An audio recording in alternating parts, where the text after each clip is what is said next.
Hey folks, it's almost Thanksgiving, so let me say happy Thanksgiving. I hope you do have a really joyous Thanksgiving with friends and family. And in the meantime, until it's Thanksgiving, we have time to work on this project, which I'm calling Primary Poultry. Why? Because we're going to start with 3 primary colors and we're going to get this project done. It's really quite easy. We've got a lot of big shapes in there, flat washes. We don't have to worry about a lot of those other things I talk about in the videos. It's a really simple project. You can do this even if you're actually just a beginner. So let's jump into the video. You'll see how it's done, and really it's quite easy. So let's give it a try.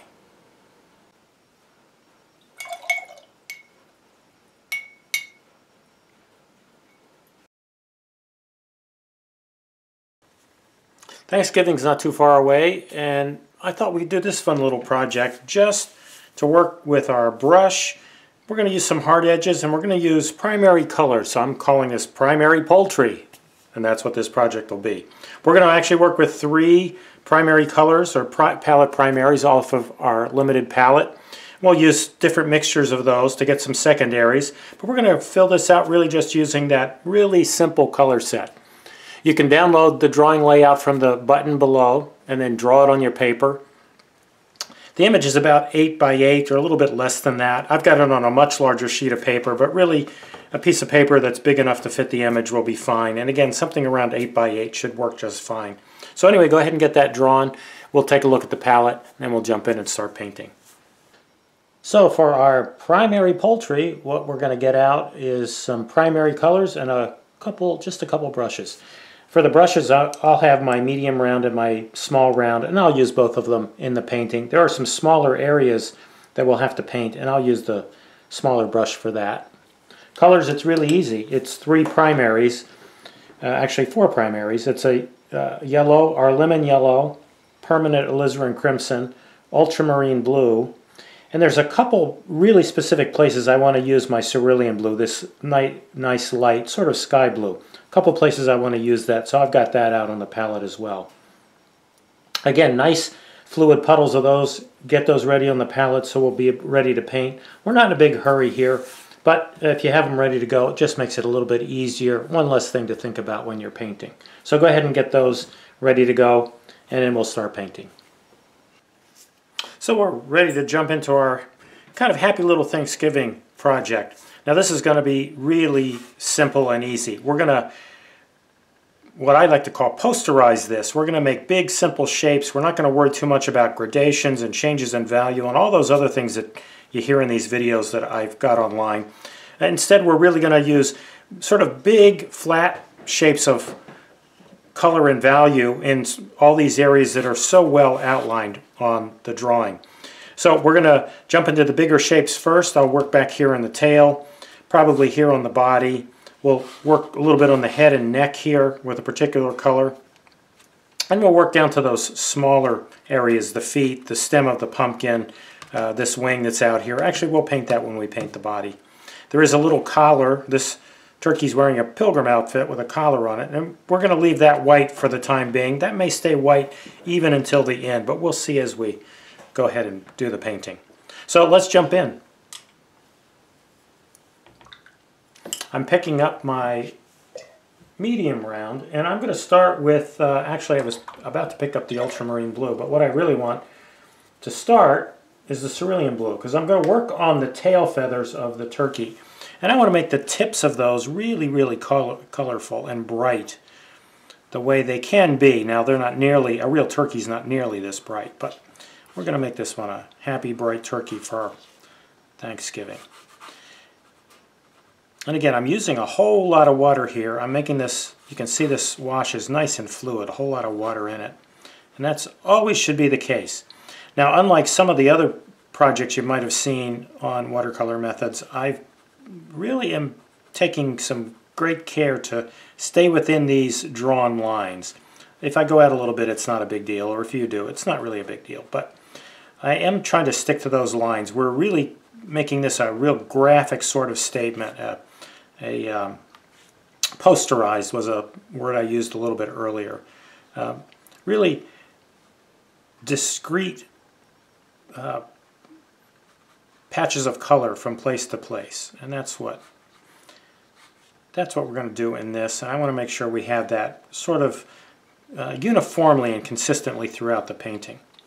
There we go. So we've got that nice bright tail. I like that in there. And now I'm going to go back to the palette actually and pick up my ultramarine blue, because I'm going to have that in the tail as well.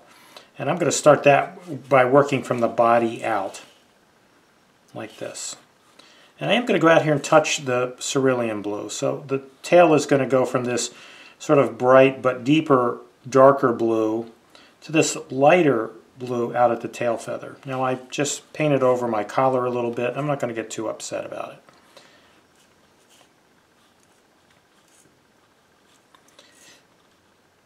Again, keep it nice and fluid. There we go.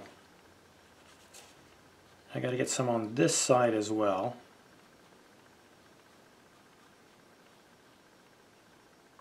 There, so we have this nice kind of neat looking tail already where we've got two different blues, and where they meet, and, you know, there's this nice soft sort of feathery edge which looks right in feathers on the tail of a turkey.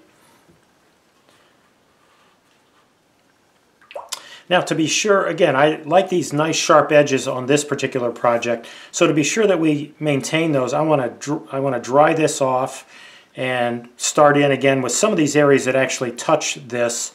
And I want it to be completely dry so that I don't mingle colors in with each other where I don't want them.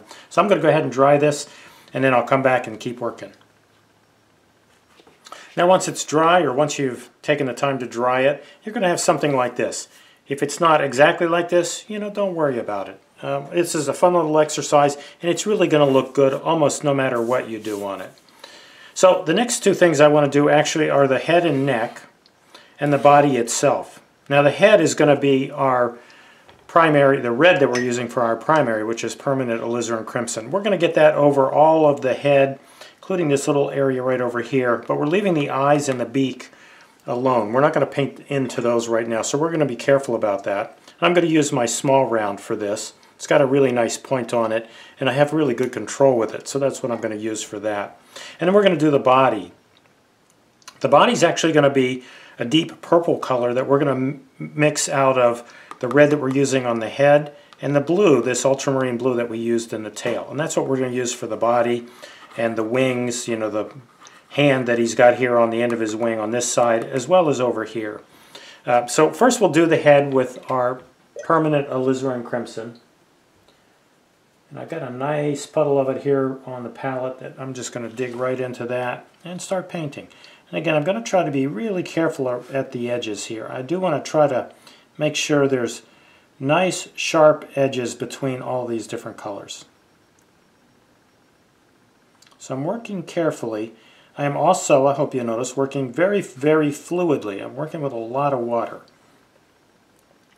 The reason that you want to do that, you always want to do it, but the reason you want to do it in work like this, where we're being so careful to work around things, is all of that fluid that I have in the wash allows me to go in, work carefully here, which takes a little bit of time, but I know that when I go back and touch my brush into that other area that I have painted to connect those colors and shapes together, I'll be able to do it because it's still nice and wet.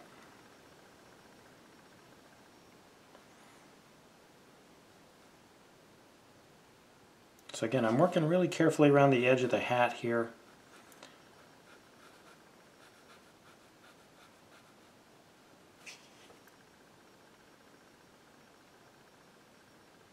Got a little bit of an overlap there on from the head over the tail, but it's okay. I'm going to leave it that way. And there I work it down to the pumpkin, and I'm going to leave it just like that. I'm actually going to turn this because it's going to make it easier for me to get into these little areas back here. And again, I've still got my small brush. It's still got a lot of paint on it and a lot of water. And I'm going to work around the eyes. So this is pretty careful work. Way more careful than if you see some of my other videos, particularly my landscape videos that are online. If you see those, you'll see that this is not typically the way I do those, but this is a different kind of painting. So there I've got my head in, I've got the neck in that nice bright red color, which is, whoops, just dropped my brush, which is that permanent, beautiful permanent alizarin crimson.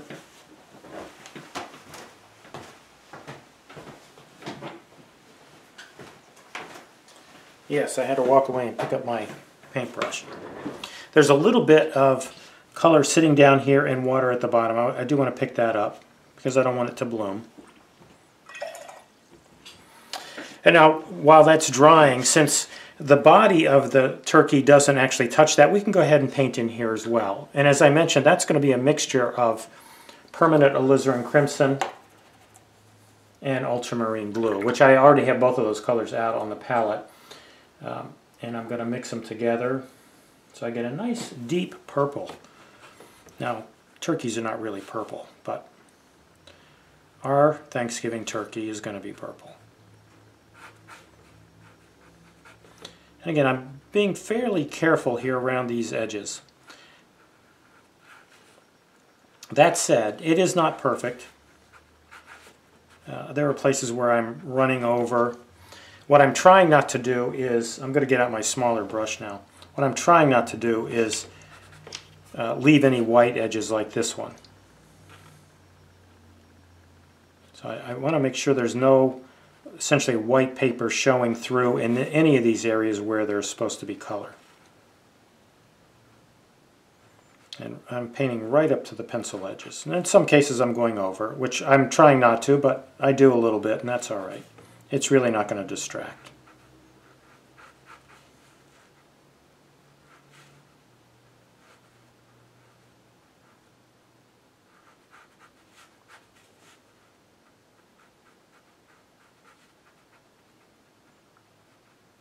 Now I said I wasn't going to leave a white edge. I am going to leave a little bit of a white edge right there so we can see that other little fingerlet on the edge of the turkey's wing right there. So I am going to leave that. And you see I'm going to work around it just so we can see it.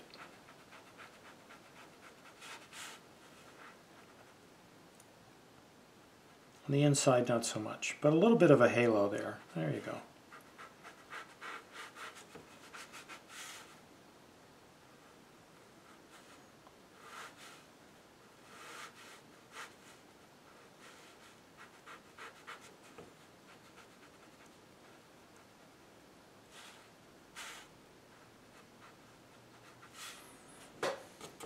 And again, I'm going to turn it. It'll make it a little bit easier for me to get into this part.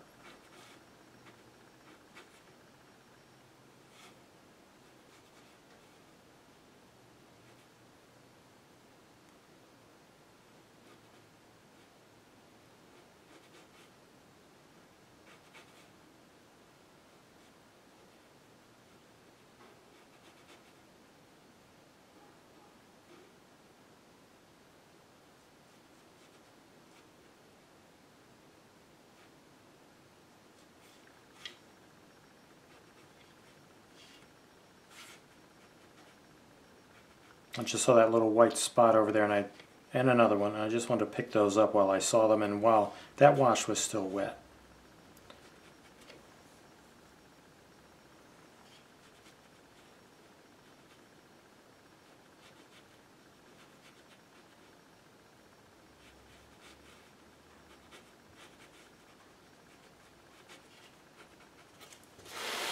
There we go. So now we've got the tail, the head, and the body all in and painted, and it's already looking pretty good. As before, I'm going to get this dry and then we'll keep on working. So our Thanksgiving turkey's coming to life. What I want to do next actually now is work on this, which is the pumpkin that he's holding.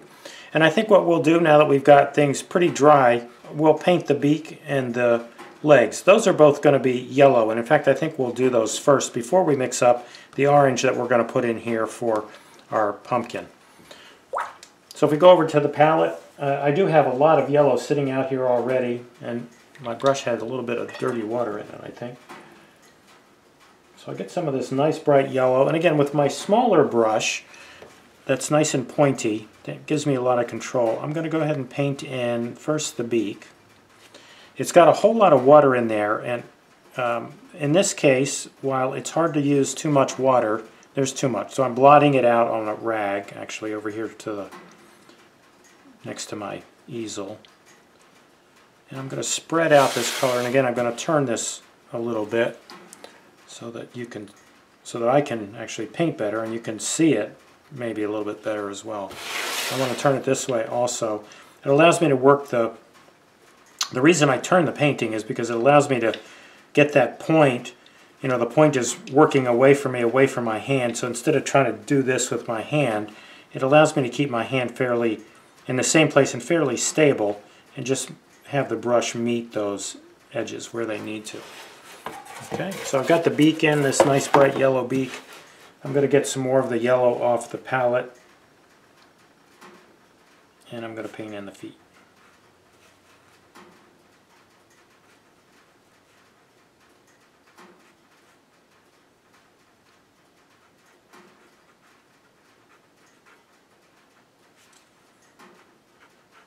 This is a really handy little brush.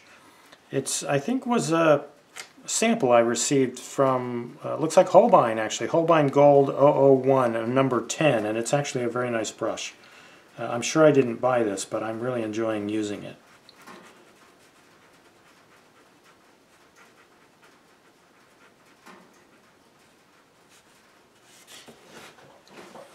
Great, so we've got now our turkey with its yellow beak and its yellow feet. And do turkeys have yellow beaks and yellow feet? I don't actually know, but whatever color they are, they're probably actually brown, but our turkey, it's yellow. Now we're going to take some of that yellow color and mix it with some alizarin crimson, permanent alizarin crimson that is. I always have to say that because real alizarin crimson is not on my palette. Real alizarin crimson is a beautiful color, but it's a fugitive color, meaning it fades over time. So artists generally don't have it on their palettes anymore. Manufacturers have tried to reproduce it with colors like that, although I have to say none of them have really accomplished it. So with my lemon yellow and my permanent alizarin crimson, I've mixed up an orange color. You can see it's not real bright.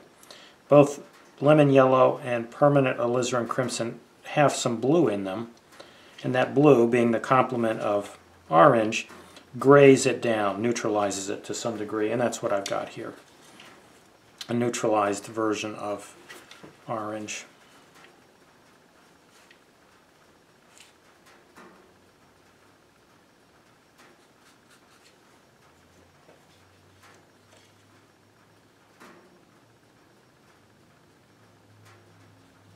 And I'm going to turn the painting again so I can get down into these really small areas right here, right under the wing, right along the edge of the fingers, right in here.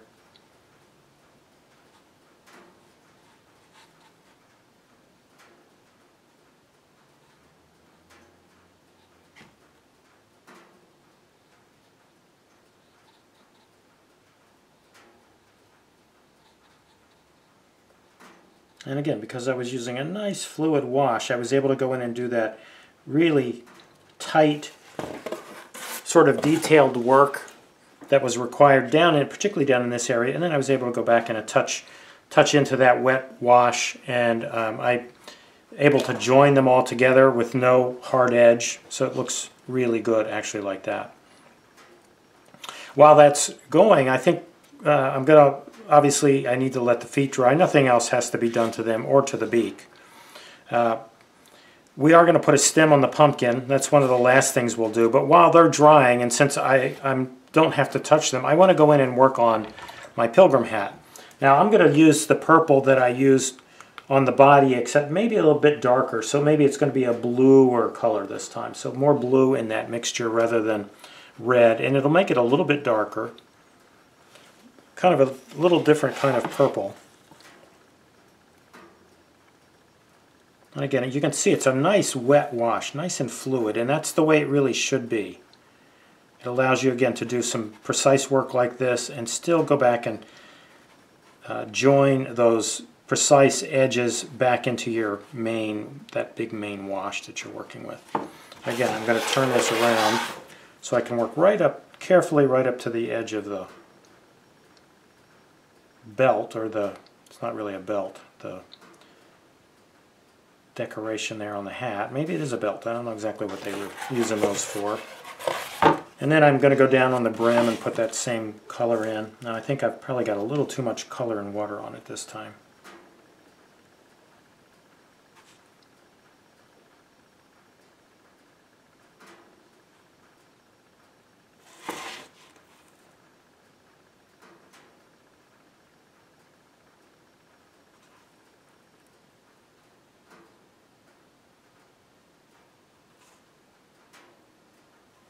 I'm going to blot that brush and pick up some of this. There's a little too much there. I say it all the time in these videos and in my classes, it's hard to use too much water. In this case, there's actually too much there. Great, so I think our pumpkin is dry, our feet are dry, the beak is dry. I want to put on the stem, and the stem is unusual. Obviously, in a real pumpkin, that stem is going to be something like brown or some color like that. I've decided, when we first started the video, I thought we would leave this collar white, but I've actually decided I think I want to put a little bit more cerulean blue on there, but very lightly. So I'm going back to the palette, and I'm going to put that in, and you can see it's much lighter than the color that's back here on the tail. But it gives it a little bit more character, and it actually helps it integrate, that big white space, integrate better with the rest of the little painting. I'm going to get some of that cerulean blue up here on this decoration, this belt or whatever it is around the hat as well, but I've got to let the hat dry before I do that. And actually I think I'm going to dry this, and we'll do the last few little things. I need to dry this area before I put the stem color in, and I need to dry the hat before I can work on the belt and the buckle around the hat. And then we're going to give them two little eyes as well, and then we'll be all done. So let me get this dry, and then we'll be right back. And we're back for the final touches on our Thanksgiving primary poultry. So let's go ahead and do those things. The last few things really are to get the stem done, to get the belt done on the hat, as well as the buckle, and to put in the two little eyeballs. I think what we'll do first is the buckle on the hat, because the color I want to put there is actually cerulean blue.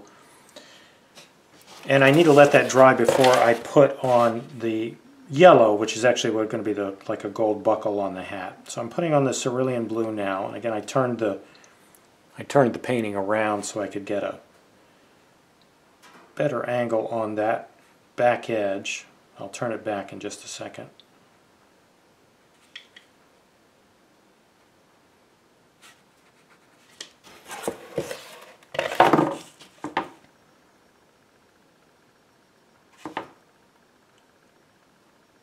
And then the little belt shows through the middle of the buckle here, so I've got to get some of this color in, which is really the reason I wanted to do this first, was to give it time to dry before we put the yellow on. So I'm doing that one first. And then I want to go down here and do the stem. And I think I want to put we have no green in our painting at all, but we can mix a nice green from the two of the colors that we've got already in our painting, and that's actually the lemon yellow, that's this color, with some of the cerulean blue, and we'll get this nice bright but light colored green. And we can use that for our stem.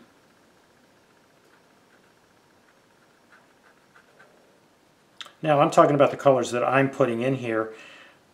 It's probably really obvious to you that you could put any colors in here that you actually wanted to put in.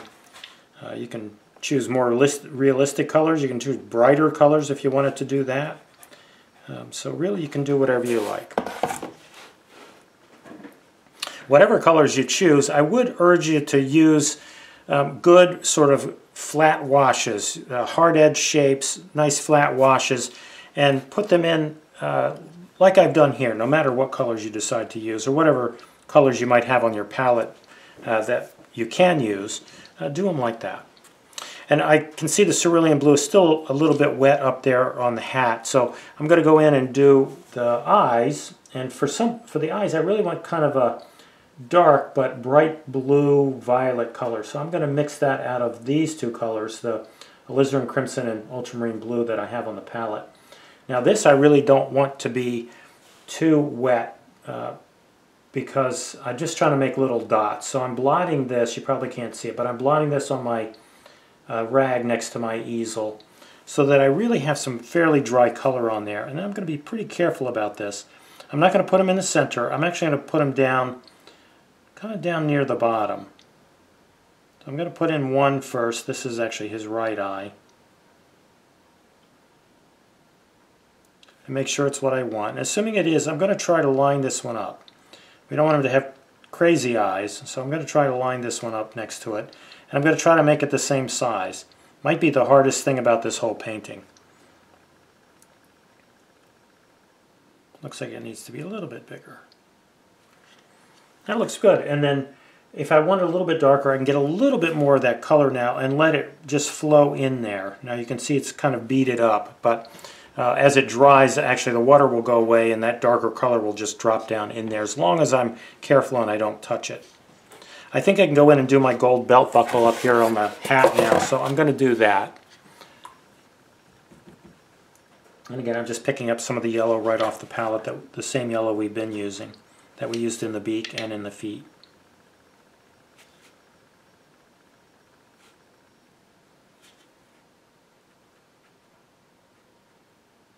And again, I'm using the really nice point on this brush that I've already mentioned.